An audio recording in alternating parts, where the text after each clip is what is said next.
Bàbá mi, ẹ káàbọ̀ sà.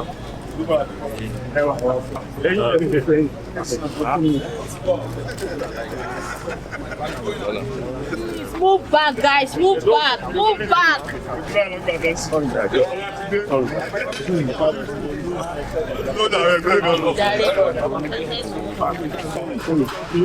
This is where we're passing here.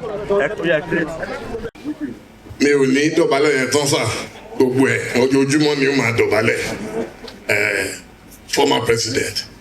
But they say once a senator, so why can't it be once a president, always a president? You are the president of Africa.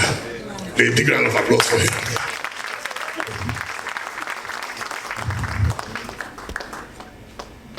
I will skip protocol for now and go straight to the point because Baba has so many other activities to attend to. So I will start by welcoming you with a Yoruba saying, Ojúmọ́ ti mọ́, a kò gbọ́ poroporo odó, ọ̀gànjọ́ gan, a kò gbọ́ wọ̀ṣọ̀wọ̀ṣọ̀ kọ̀ǹkọ̀ṣọ̀, kádìran méku, kádéku mẹ́ja, àfàìmọ̀, káwo má sùn lébi, àfàìmọ̀.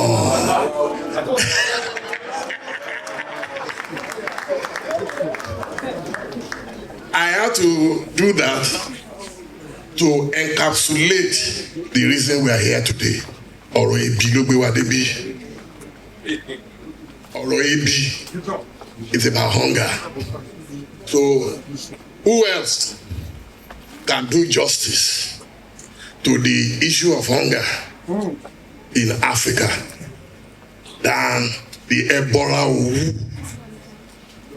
Baba, President, Chief Olusegun Òkìkíọlá kànká gbogbo ayé Obasanjo.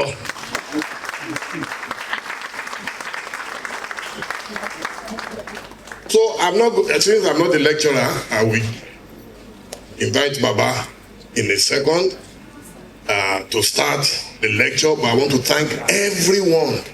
It's very difficult to find Nigerians, especially on a Friday where there are weddings, there are funerals, and this hall is practically filled up. But one name attracted a lot of people. Everybody is because, are you sure Baba will come? Are you sure? No. Baba is a man of his words. Unless you kill him, he will keep his words. Thank you, Baba. May you live long, sir. Thank you, sir.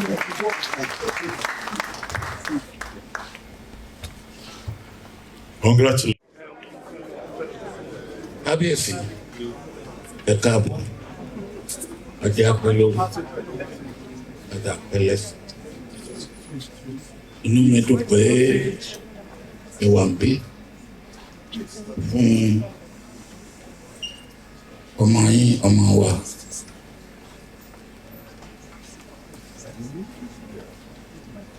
Ayé pẹ́ẹ́pẹ́ẹ́pẹ́. Ọmọ tí ẹ torí ẹ wá dá lọ́lá máa pẹ́.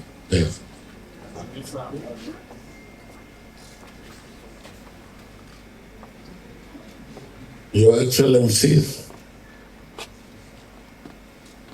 distinguished ladies and gentlemen,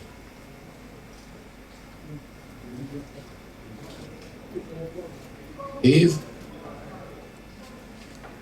I'm saying things that are not in logical order, you will have to forgive me. The first thing I want to say is that be wiser, that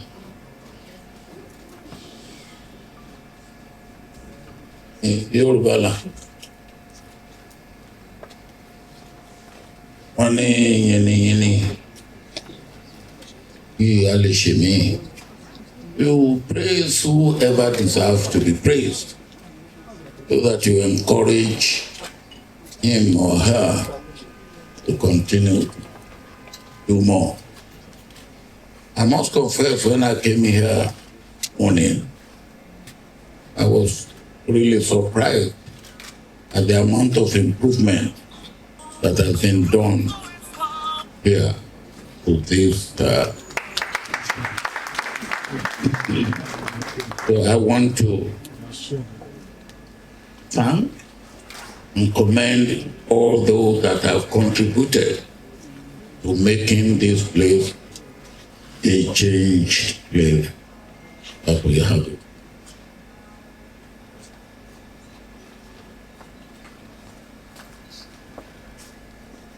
I was in Dublin attending the Interaction Council meeting when I received Dele's invitation card, putting me as lecturer and giving me a copy of how to end poverty in Africa. Really, maybe it was my own misunderstanding or your own improper briefing. When you came, you invited me, and I agreed.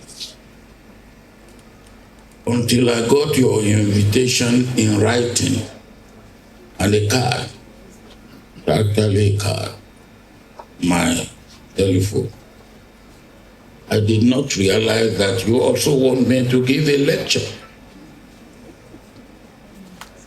So when I got that invitation and I saw lecture, I thought, what should I do? Was Dele pulling a fast pen on me? My first reaction was to call you and tell you, Dele, I've fulfilled your invitation. But when you came to see me, it was not an invitation, or is it me that hadn't got it right? Then, while I was still debating in my mind what exactly to do, I looked at the card, and I saw that my brother, former President Goodluck Jonathan, was supposed to be special guest.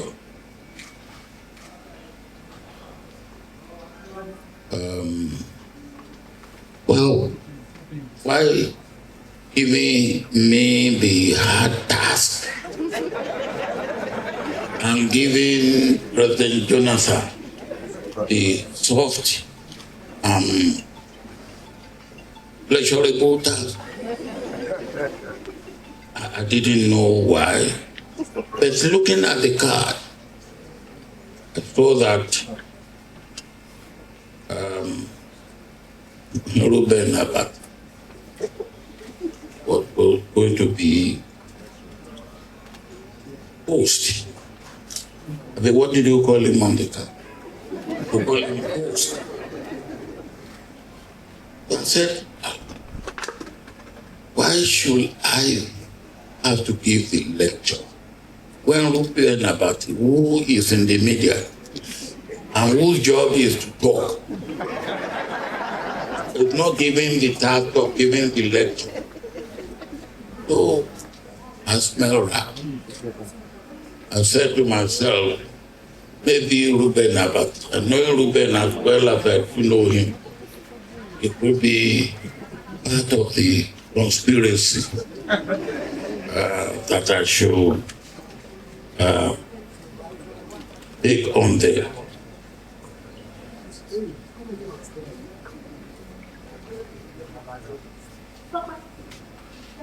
However, I gathered myself together and decided that,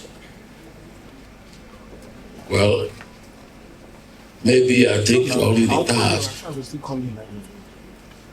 Because I don't know whether, as Dele used to be in the past, there's something that he found that I had done wrong, and he wanted to punish me. Because Dele himself knows that he was one of those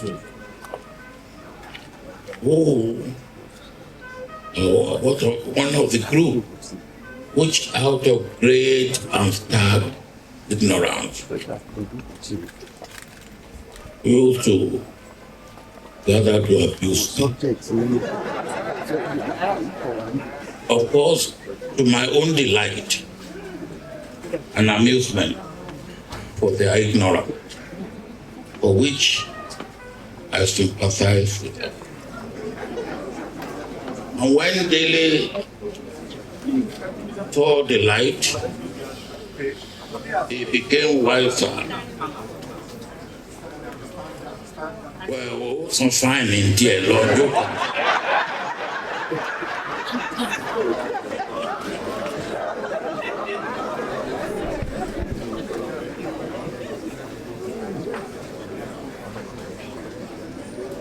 Ọ̀nà káàbọ̀, ìjọ mẹ́ta ló fi ju Dele lọ, ayọ̀ kan nú ẹ̀ torí o léèkì.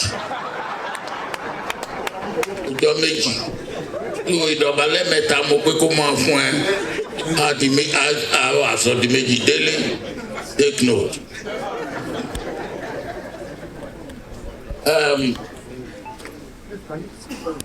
Dele, I was talking about you when you went to meet your senior brother.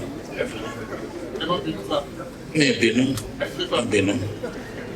I said I was talking about you, your group, who used to gather to abuse me.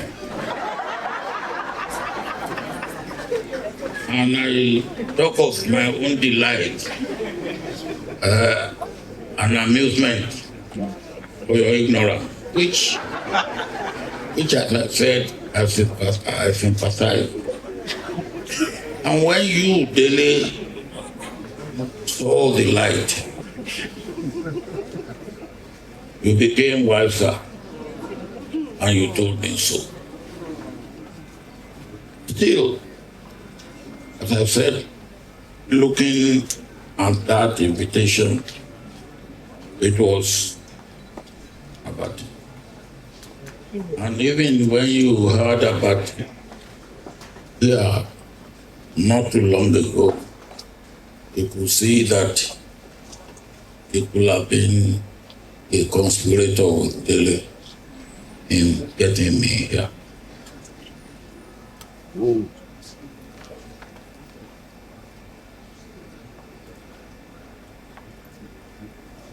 When I took a look at the topic of the lecture, I shook my head in disagreement. How do you end? Yes, I will deliberate together mentally on ending hunger. Hunger is hunger. And you either have your stomach filled and you are satisfied, or you have your stomach empty and you are hungry.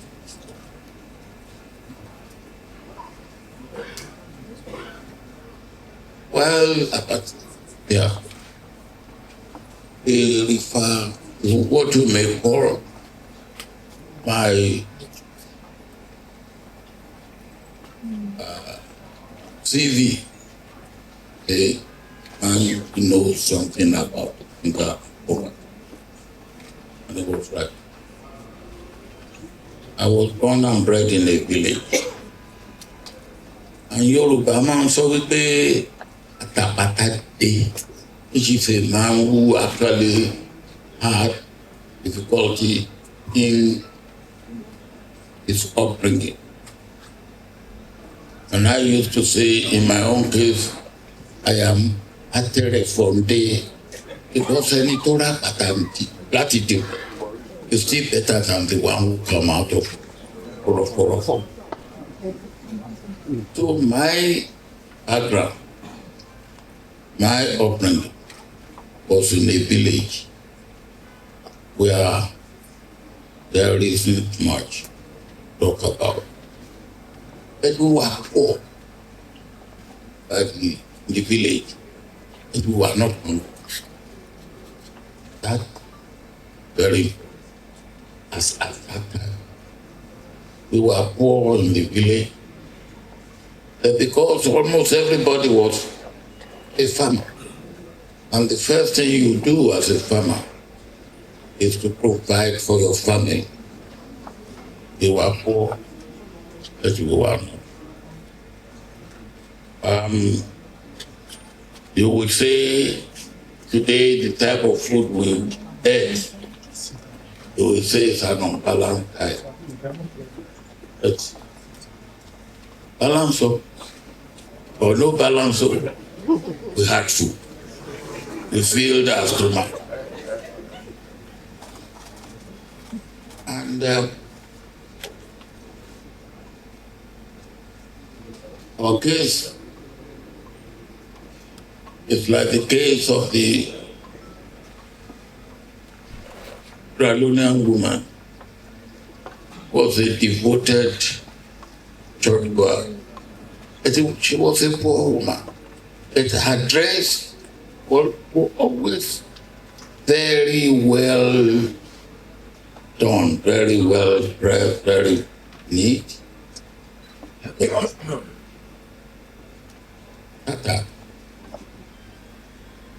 So the pastor came and mounted the pulpit. Amada, j'étais mon sort, pastor Tiago. And the pastor then opened up the holy Lord God Almighty. And Mama Saro got up and say, holy, but clean. That is, he thought that the first pastor was referring to her dress, which has many holes in it. And then he got up and said, Pastor, holy, but clean. So we were poor, really. But the one. So the holy, but clean. We were poor.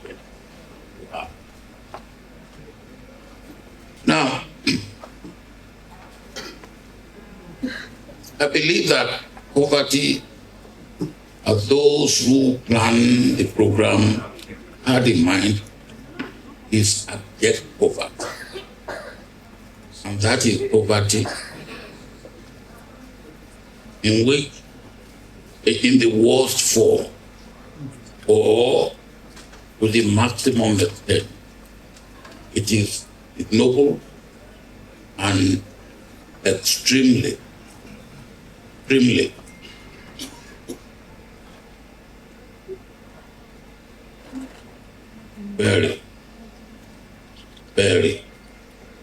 hard.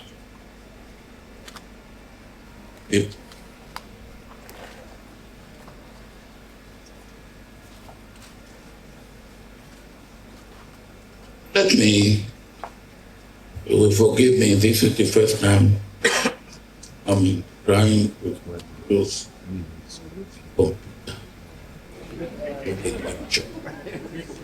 and then if you know that I am BB's on before, now I have to get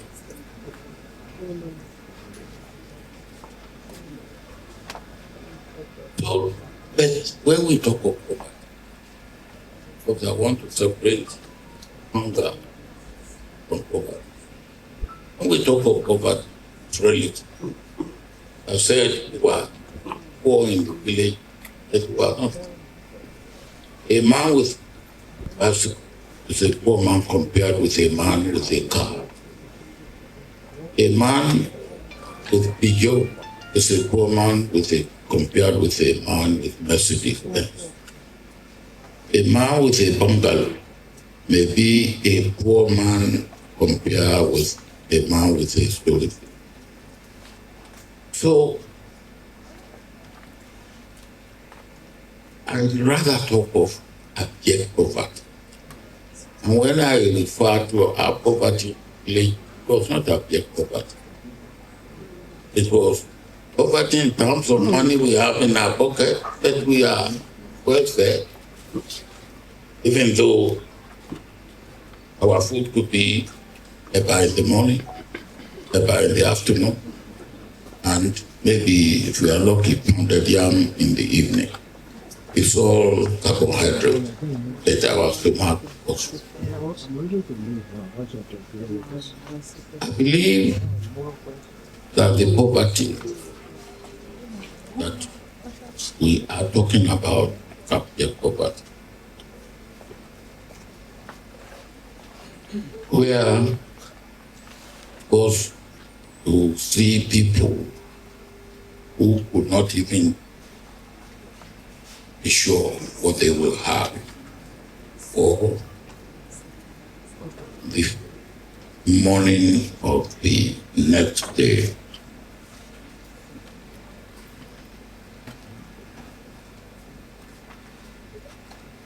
So I want us to differentiate abject poverty, which goes along with hunger, from relative poverty, which, as I said, you can say you are poor when you have one bicycle, but you are not hungry. So now that we are on the same wavelength, we can agree that ending abject poverty will end hunger, and ending hunger will have implications for ending abject poverty. Ending abject poverty, of course, will end, and ending hunger will have implications for ending abject poverty. If you really want to find solution to a problem, you must thoroughly understand the problem and all the factors that have bearing on it and implications for the problem.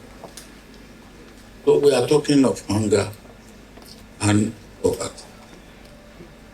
What really is the fundamental cause of poverty and hunger?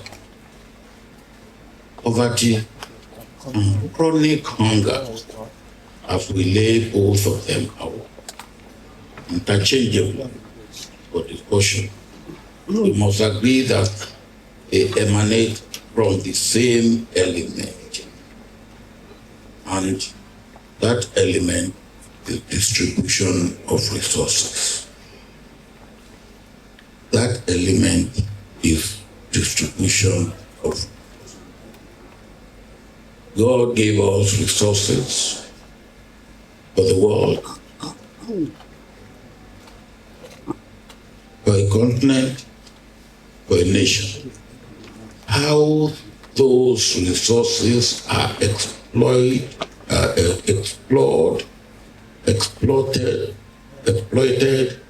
and distributed determines hunger and poverty. Now, if we move on from there, I would say no human beings are born without certain innate ability, which must be developed for personal, family, community, and national enhancement and contribution. It is when the innate ability that God has given to you, that we have it in the Bible. We are not equally talented. We are not equally endowed, but there's nobody without one form of ability or the other. The opportunity to develop those abilities also determine whether you are poor or you are not poor. Now, therefore, I go to the beginning of the day of life, which becomes rich or stomach, it becomes filled or empty. And what is it? The beginning is first security of life. That you are able to live security and protection of life. Before you talk of food or poverty, you have to be able to live. And that is the first thing. Then, of course, part of being able to live is to have food security. Food, and I will only add food security and nutrition security. Very after what are able to live. But what I said earlier, education is the basic instrument and the basis for individual cognitive development, skill acquisition, empowerment, employment, and wealth creation and generation. Education is fundamental. Now, it is the first and most potent instrument to tackle and banish poverty. Yet, as it is for an individual, it is also for a family, a community, and a nation. If you do not have the knowledge, the empowerment in terms of education, you are handicapped. As an individual, as a family, as a community, as a nation, and even as a continent. Where there is no education, invariably there will be poverty. And where there is poverty, there will be hunger. Abject poverty leads to both are jolly good bedfellows, poverty and abject hunger. With education must be character, morality, and great attributes inculcated into everyone in the community, the society, and the nation. In such a group of people, or among such people, everyone is everyone else's brother, friend, sister, keeper, in an inclusive society where there is caring and sharing. And that is the African culture, African society. Then what has happened? I come to that. The people must hold themselves in the African culture of I am because we are. You don't stand alone. You are not I, it's we. Because it is we together.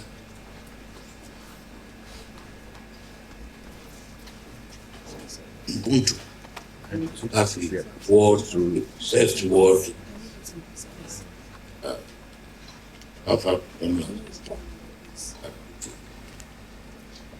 So at all levels, and in all walks of life,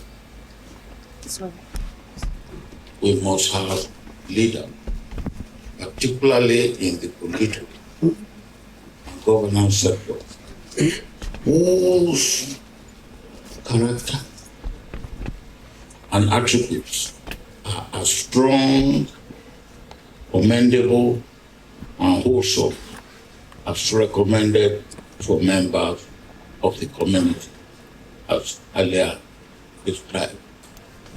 What attributes of love, attribute of we are together, attribute of whatever concerns you concerns me, attribute of we, attribute of community.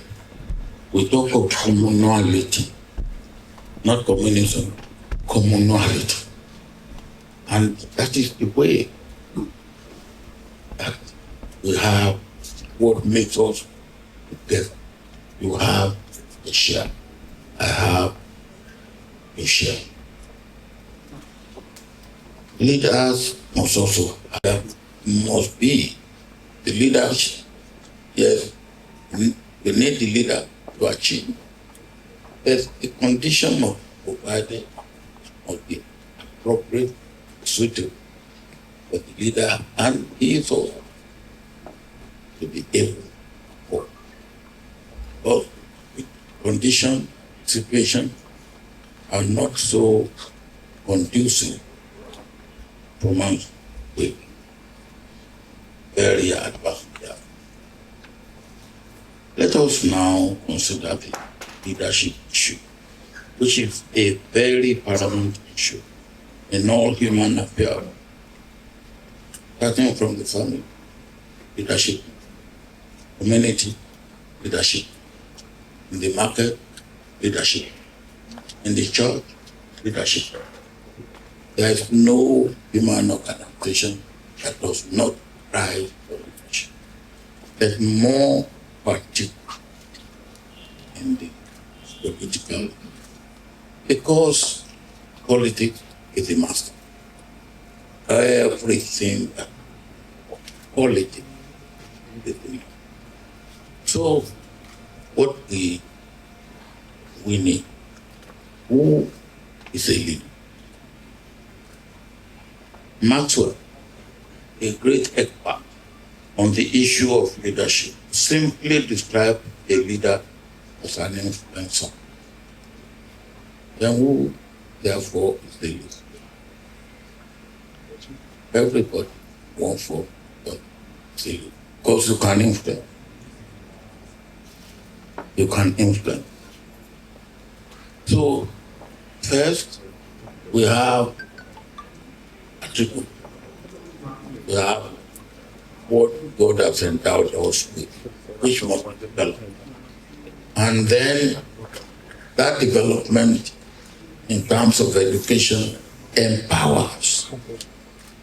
And that development also makes you be an effective or a bad leader, depending on the attributes that you take along with it, because of you can influence. Let's now consider leadership nurture. Leadership nurture, prepared and inculcated for continued good influence, and like Jesus Christ, going about doing. And at political level, good governance through good leadership. Since I have made reference to Jesus Christ, as it is said him, you will kindly permit me to use example of Jesus Christ who was unmatchable, exemplary leader. First, his path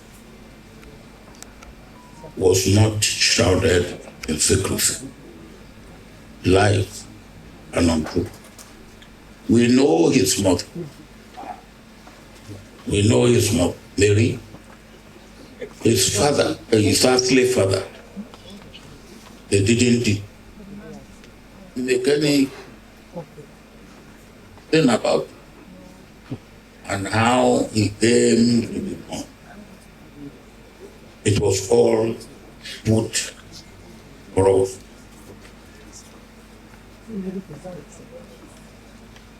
The circumstances of his birth, and we know him as Jesus of Bethlehem, even the village where he was.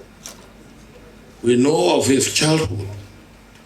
At the age of 12, we are given his growth and development up to the age of 30 years, when he commenced his mission. A leader's life and history must be an open book.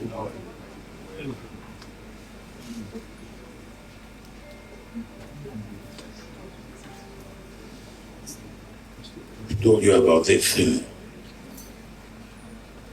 You know how I try to use it, but I will get there.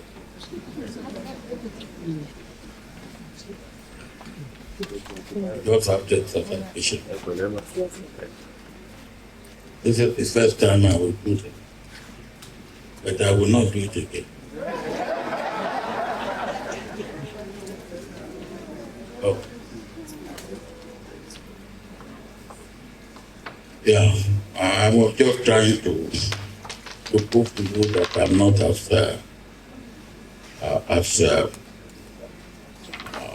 illiterate as people may think I am. I'm using computer, but I've now found that I've messed it up again.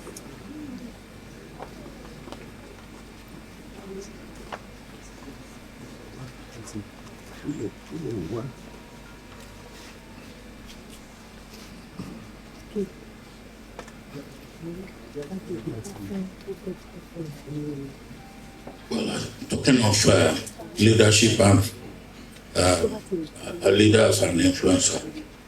So a leader, an influencer, and can influence what? You. A leader can influence what? And can influence what? You. He can lead well, or he can lead badly. So what then do we need to do to ensure that we have I've got it. What then do we need to do to make sure that we get it right?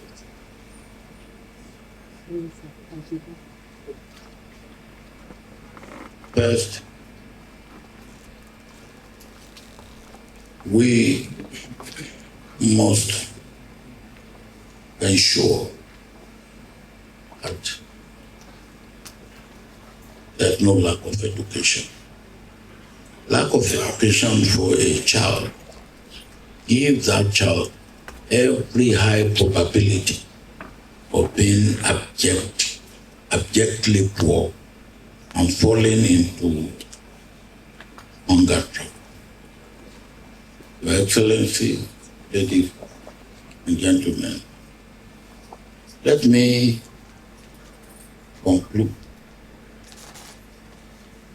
on my strong conviction and equally on strong warning.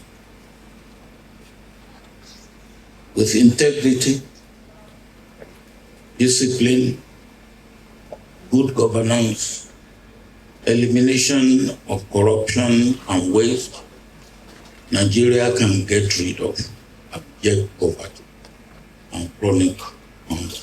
within a decade and a half.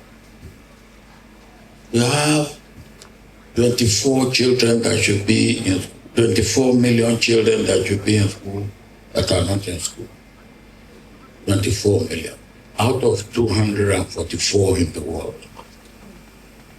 We have 10% of the world children that should be in school that are not in school.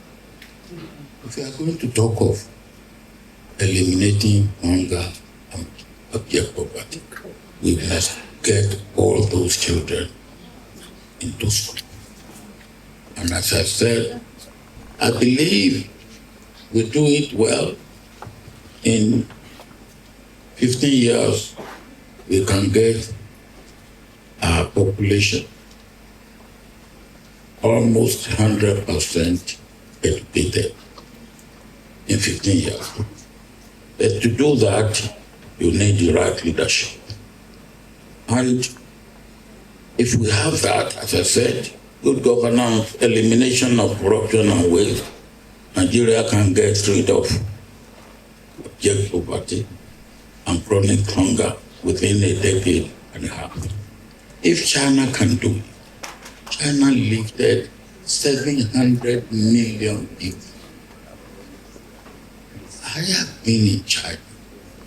I've been in the rural area where I live with people, poor people who, in winter, for heating their rooms, is the cooking that they allow the smoke to go under their bed. That's how they heat their room. But within a space of 15 years, China lifted 700 million people out of poverty. So we can achieve if all things are equal. And as I said, if China can do it, we can do it. We have human and non-human material to banish poverty and hunger from Nigeria. But what applies to Nigeria applies to almost all other countries in Africa. Nigeria should have no business with poverty and abject poverty and hunger. God has not made that our law. Rather, it is the conscious and unconscious choice of Nigerian leaders. And this is no different from any other African country in similar situation. That situation must be changed. Now comes the strong warning. If we don't take up the responsibility to take care of educating the uneducated and integrating them into constructive, productive, and gainfully engage them within the society, the uneducated and the unemployed will take care of all small as unpleasantly as they can make it. We are all sitting on kegs of gunpowder. To be forewarned is to be forearmed. We should create no room for the poor and the hungry, because in desperation, their fury will be uncontrollable.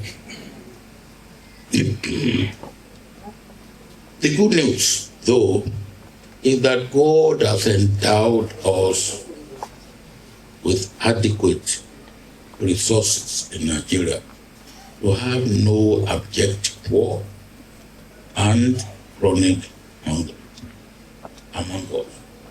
So are many other countries in Africa that are also richly endowed. Let me take one of the countries that is regarded as poor in Africa, DRC. Right now, I'm involved in the DRC. This is a country that has 9 countries at its neighbor that border with them, and the sea. So, the largest in Africa. No other country in Africa is bordered by 9 countries. It's a country that has 2 time zones, the only country in Africa. The time in Kinshasa is 1 hour behind the time in Goma. It's a country that is 2.5 times the size of Nigeria. 2.5 times the size of Nigeria. It's a country that has about 1/3 the population of Nigeria. It's a country that has 60% of the cobalt, and if we are talking of battery car and all that, you need cobalt. 60% of the cobalt deposit in the world is in DRC. That's a neighbor of DRC that has no cobalt and is exporter of cobalt. There's a country, neighbor of DRC, that didn't have gold. It has 8 gold refineries. And that country, DRC, is still regarded as one of the poorest countries in Africa. Now, how can that be? If all things are right. I was first in DRC on the 1st of October 1960 as a young officer under the UN peacekeeping. In 2009, I was sent to DRC again by Ban Ki-moon, and I was there for 18 months just to see what is going on. The problem of DRC in 1960 was still there in 2009.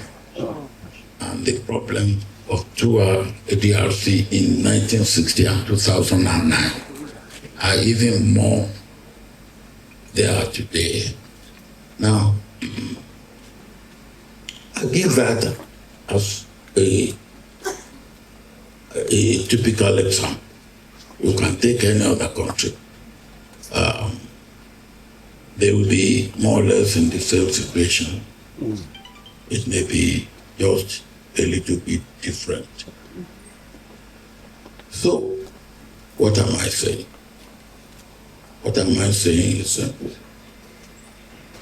that leadership matters. And what applies to Nigeria applies to any other country. Giving an example. Nigeria should have no business, as I've said, with poverty.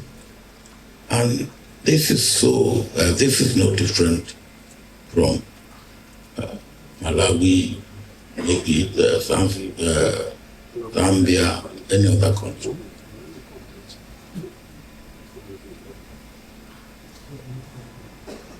Now,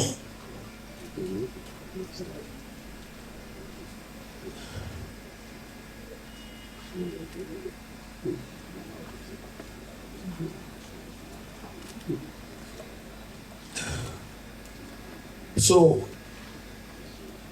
we are all endowed. What matters is what we make of the endowment. We have no reason to complain.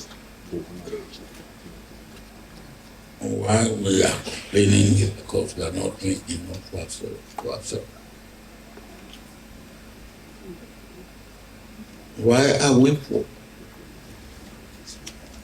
We are poor because unwittingly we have chosen to be poor. Let me give another example.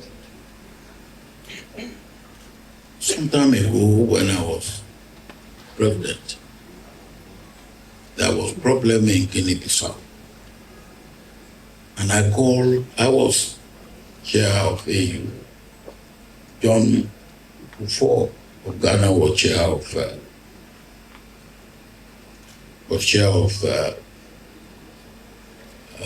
ECOWAS.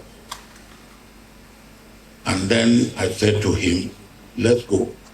And he said, where are we going? I said, we are going to Guinea-Bissau. Meet me at the airport. And he did. And what we have? We met at the airport, he came into my plane, and as we were about to land, he looked, everything was green. Water, green. And he said to me, hey, my brother, this country should not be poor. I said, my brother, tell me which country should be poor in Africa. And that is true. Which country should be poor in Africa?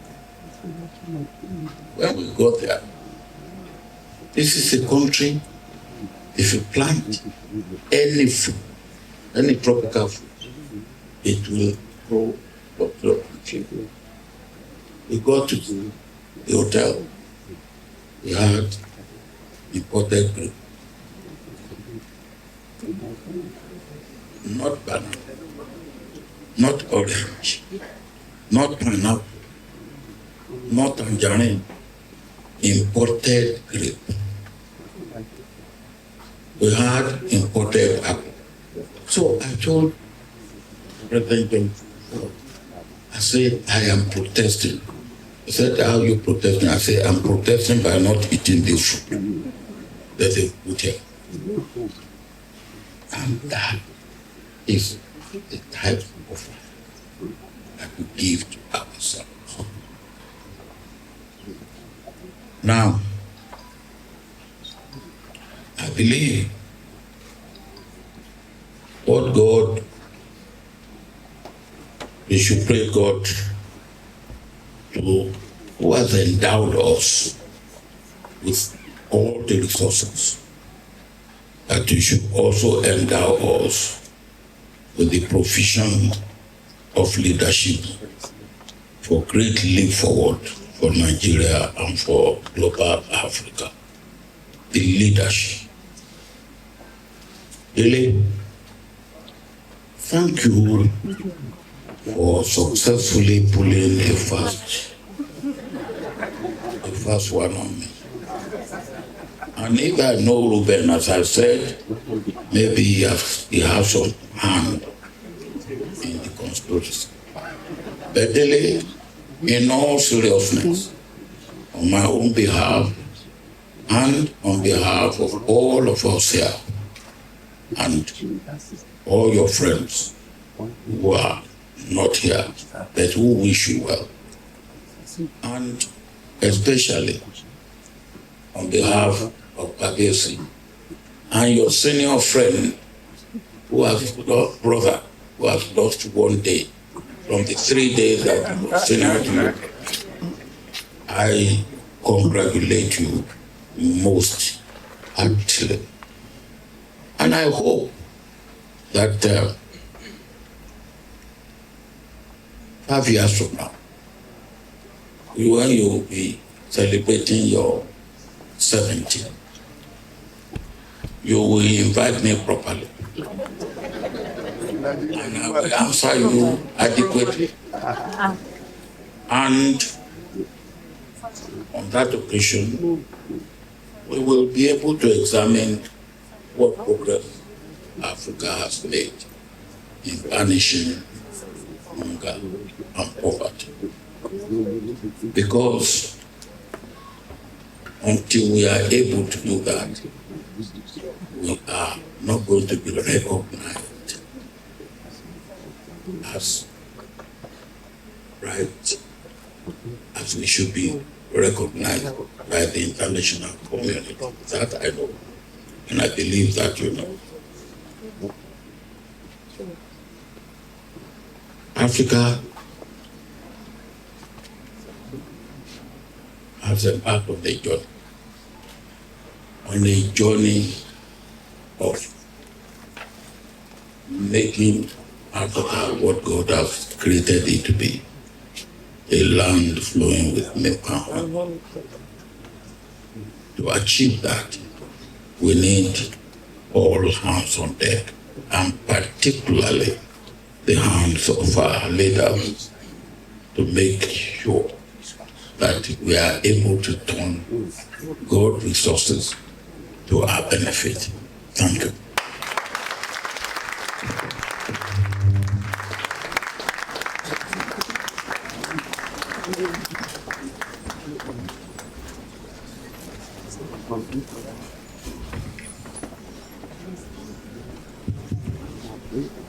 Now is when I will ask for another round of applause for Chief Olusegun Obasanjo.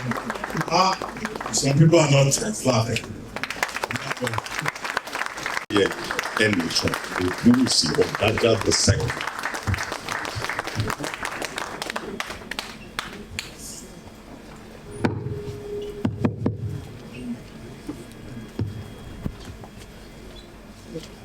Your Excellency, our very father, not only the nation Nigeria, but the father of the entire African people. Please, I want you all to give Baba a resounding round of applause.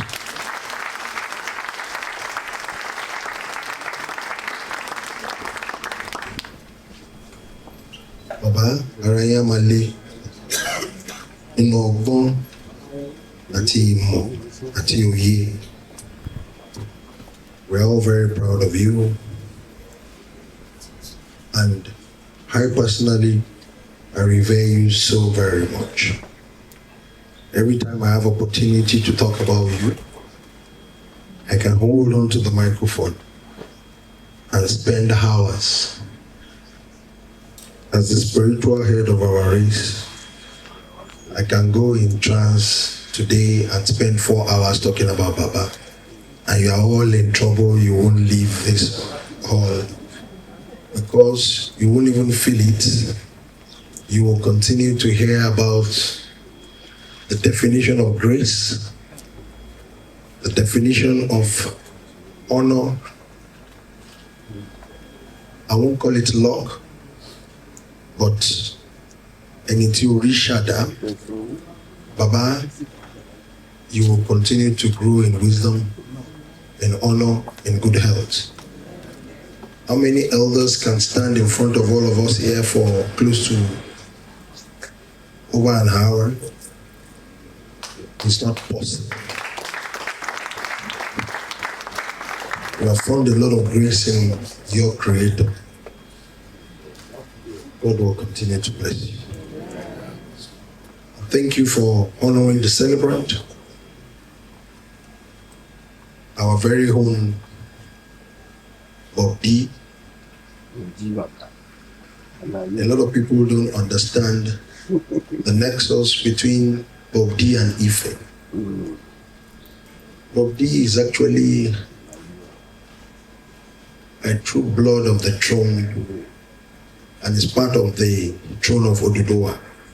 In all ramification, his youthful age, his conception, all the good things, all the bad things, and all the ugly things he learned in this world, he got them from the throne. No bad thing.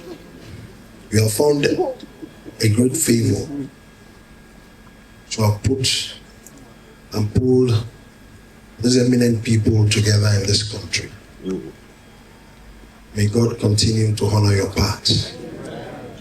On behalf of Bob D, I want to thank all of you for finding time to come out of your very busy schedule. You left all the works and everything that you're doing to honor him. Please, I want you all to give yourself a resounding round of applause for this man.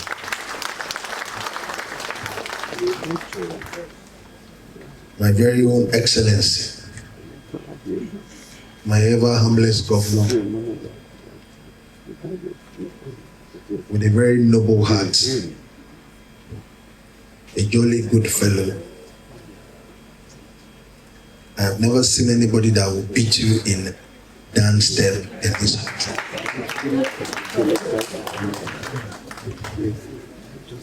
But pay attention. You didn't clap very well. But you beat Baba. Please leave Baba, don't break Baba's back. Baba is still useful for us. But please pay attention. He's dancing and he's walking at the same time. So please give him a resounding round of applause.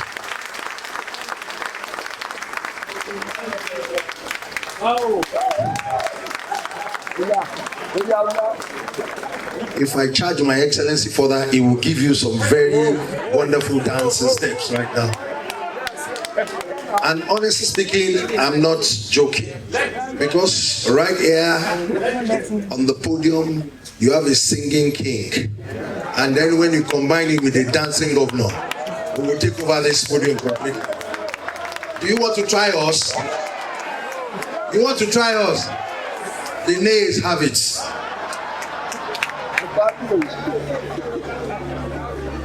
I thought you would have said no, then you would have had the day for yourself. But you all said yes. Your Excellency, God bless you, and God bless all the works of your hand. I greet all elders that are here because of time. I can go on and on. But for me, I'm going to take a snippet from what our Baba said about who we are and the race we belong to beyond Nigeria. Growing up, I used to think, is there anything fundamentally wrong with a black man? Today is still a question I'm trying to decipher. But a lot of people, because of our very short attention span, probably you wouldn't have listened attentively to what Baba said throughout. But I listened very happily. And thanks to Baba Legba, Dr. Ruben Abati, for this summary. I think it's a very strong take-home for all of us to know that to end poverty and hunger, it's in the hands of you and I, and it's about time for us to be serious. Look at what Baba said when he was with the president of Ghana and they were flying to Guinea-Bissau, and they got to the hotel, a Greenland full of milk and honey that can produce anything in this world. Yet, they got to the hotel, they saw imported apple, imported grape. The same thing happens in this our their country, Nigeria. I have so many examples. Even our leaders, governors and presidents, when they are hosting you, what they are using to feed you, they are all imported. Look at as simple as butter, as simple as basic dishes that they are going to give you to eat. They are all done outside the walls of our continent. So let us apply Baba Obasanjo's approach.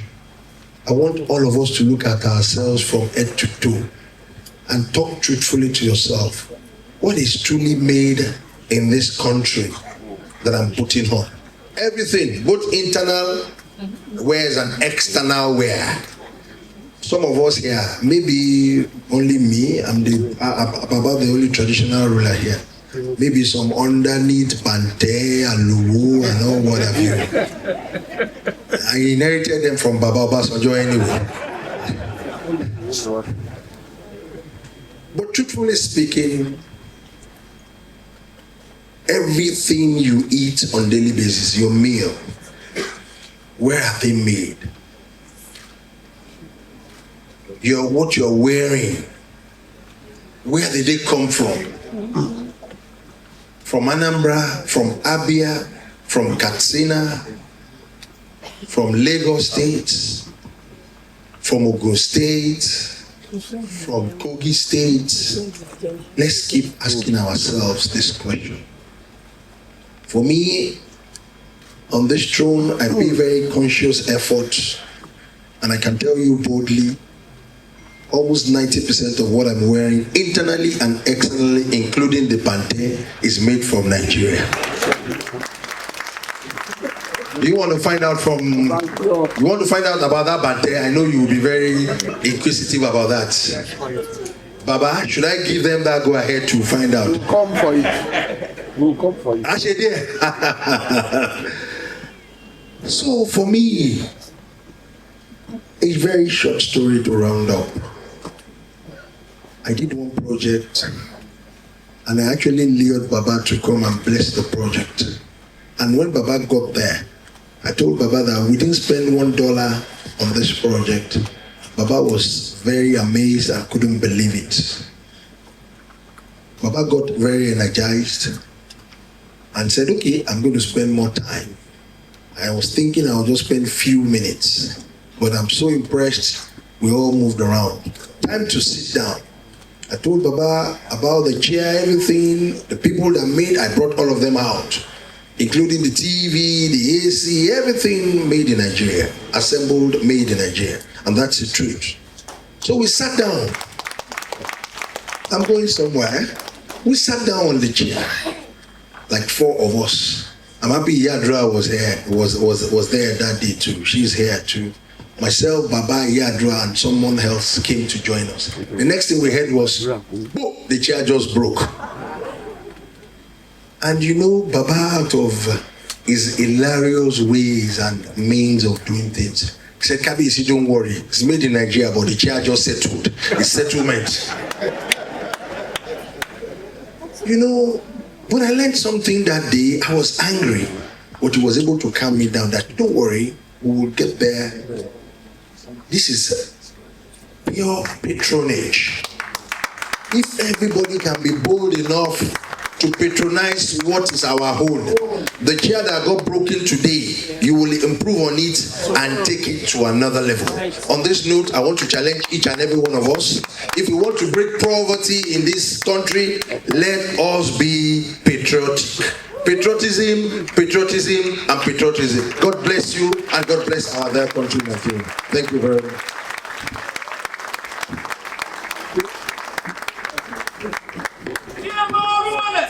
Back here. Back here.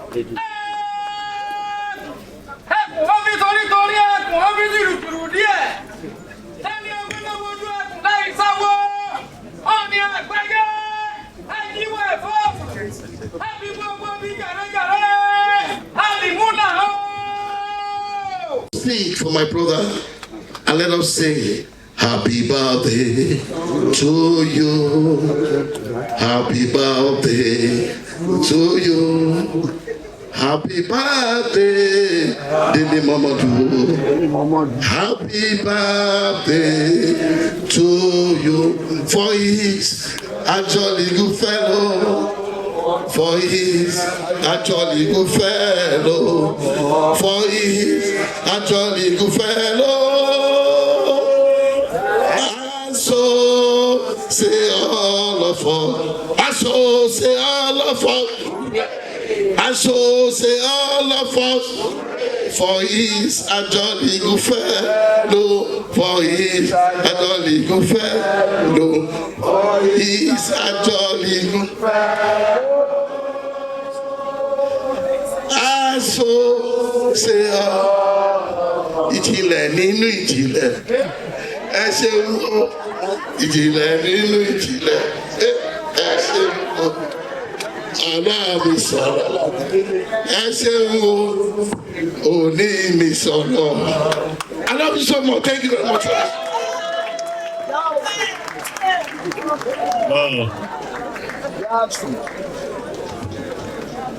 sure nobody was surprised.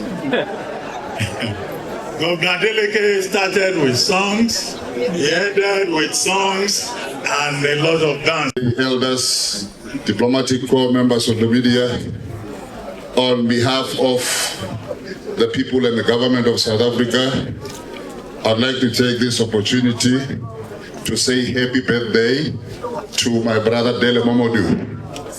This is the second time my wife and I become part of this very beautiful occasion. We are constantly humbled by the themes that are addressed during these sessions, and we are deeply touched by Baba's exposition on how Africa can deal with poverty.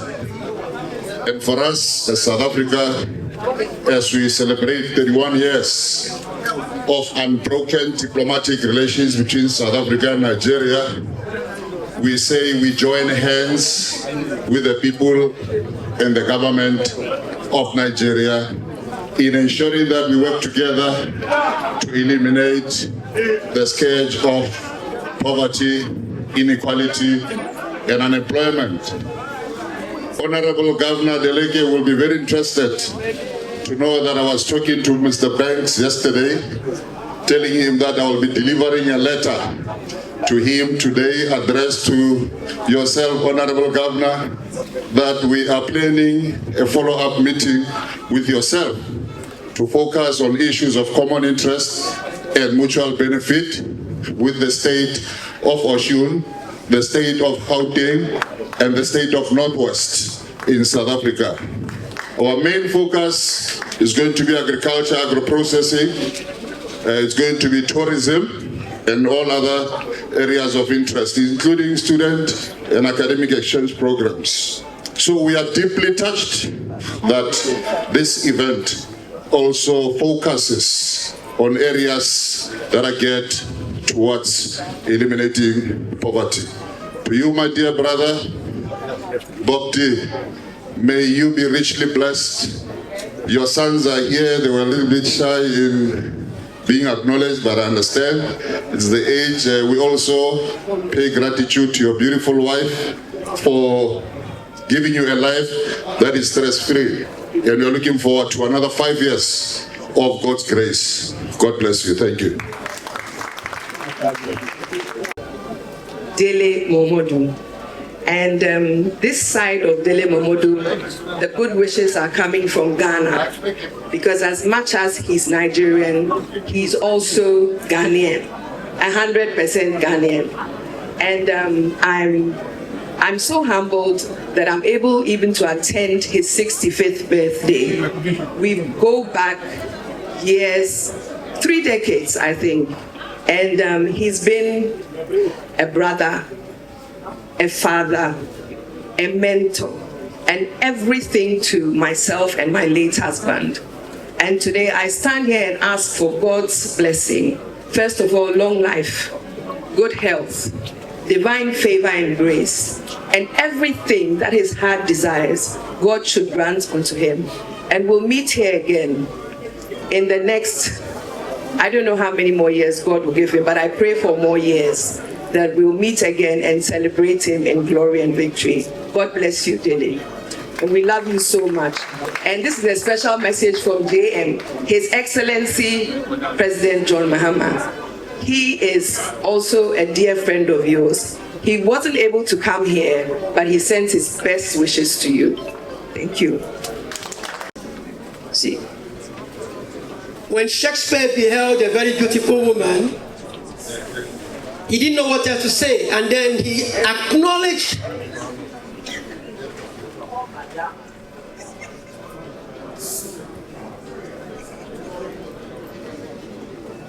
Thank you, sir. Please, Mrs. Momodu, please join me. So while he was trying to acknowledge a beautiful woman, he didn't have any word. And so he did everything in a rhetorical question.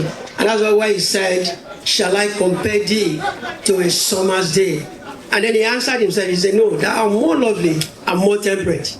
Now, there's nothing we can compare Bob D to. There is absolutely nothing we can compare him to. He is so great. Such a great man. Such a wonderful person. There is nothing we can give him as a gift that will be a measure of what he is. To us, first, I don't know about you, but to us, there is nothing we can give him as a measure. And so we decided to encapsulate his achievements in a document. And that is what we have here. Our dear chairman at 65, Are Dele Momodu, the Great. He is a compilation of everything he has been in this life, everywhere he has been to, the people he has met. If you are not here, please meet him again. The people he has met, all of them are encapsulated in this little document, that's what I will call it. And sister, we make this token presentation. I please want to humbly request the presence of the governor to come and help us do this presentation, sir. The governor, sir, please. Please, sir. Thank you, sir. Jax.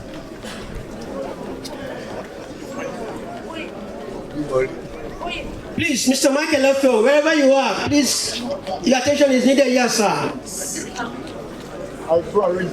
Everyone who has been a staff of ovation, past and present, if you are here, please join us on this podium, please.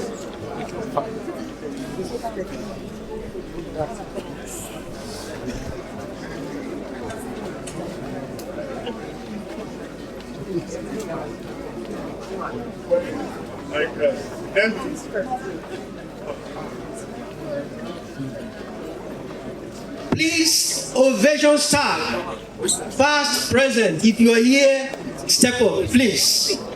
Please. Please, this is our big day. Okay, sir. So, sir, on behalf of your children, that's what I will call us. On behalf of your children, we're making this token of, we're giving this token of appreciation to you for your hard work, for your greatness, for your being a father, for your giving back, for your giving forward, for everything that you have ever been and you have ever meant to humanity. So we say congratulations and happy 65th birthday. Can somebody put his hands together, please? Happy birthday to you. Happy birthday.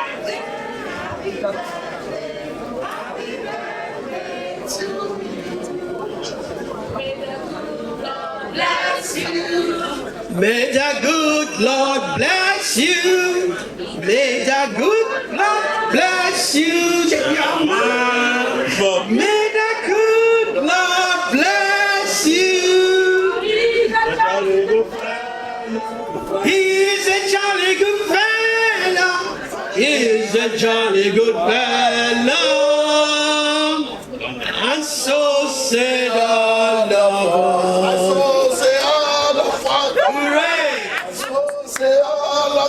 Hooray! He's a jolly good fellow. He's a jolly good fellow. For he's a jolly good fellow. And so said all of us. A round of applause for Bob D one more time, please.